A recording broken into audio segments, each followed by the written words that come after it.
Bonjour à tous, aujourd'hui dans la Minute Litho, nous allons vous proposer les pierres les plus judicieuses pour cette période, c'est-à-dire ça y est, les vacances sont terminées. Maintenant on va passer soit à la rentrée scolaire, soit à la rentrée du bureau. Donc je vais vous proposer tout un tas de pierres que je considère comme très judicieuses pour vous. Alors première chose déjà, en principe, les vacances, c'est pas tellement reposant. Donc, je vous suggère déjà pour la fatigue de porter un cristal de roche. Reprendre un petit peu de force et de dynamisme. Pierre pour la concentration, parce que c'est bien beau, on a encore les souvenirs de vacances qui vous trottent dans la tête. Eh bien, je vous suggère de porter de la fluorine pour retrouver vos esprits, ou alors de la pyrite tout simplement. En plus, la pyrite, il y a une connotation de réussite en même temps.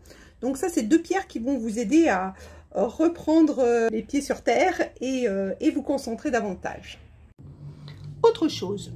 Quelquefois, revenir dans une nouvelle classe ou alors retrouver ses collègues de travail, ça peut donner un petit peu de stress, un petit peu d'angoisse. Donc, pour pallier à ça, je vous suggère l'améthyste ou l'amétrine qui est moitié citrine, moitié améthyste, ou encore tout simplement le quartz rhodonite qui est surtout excellent pour les adolescents.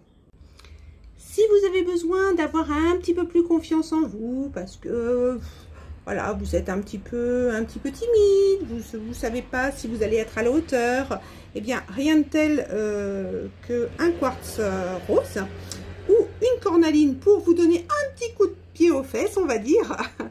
Et une pierre que je trouve très bonne aussi pour les jeunes enfants et les adolescents, c'est la chalcédoine qui en plus vous permet de communiquer. Puisqu'on parle de communication, si vous avez tendance à manquer de confiance en vous pour la prise de parole, ou pourquoi pas pour réciter quelque chose, nous avons la sodalite qui est ici. Et le lapis lazuli ici. Voilà. Dernière chose, si vraiment vous êtes très timide, eh bien l'épidote va vous aider à vous exprimer plus facilement. Et mes deux challengers, Joker, vous avez le jade. Le jade, c'est une pierre de chance et de réussite. Donc si vraiment vous en avez besoin, c'est la pierre à avoir. Et ensuite, le jaspe Picasso, qui est excellent pour tout ce qui est créativité. Donc, si vous manquez d'idées, si vous avez besoin de booster votre imagination et votre créativité, eh bien, je vous conseille le jaspe Picasso. Je vous ai tout dit. Voilà pour moi les principales pierres à utiliser pour cette reprise. Je vais faire d'autres vidéos avec des petits thèmes comme ça peut être intéressant. Sur ce, je vous dis à bientôt. N'oubliez pas de lâcher votre petit pouce. Et si vous n'êtes pas abonné, abonnez-vous. Ciao, ciao!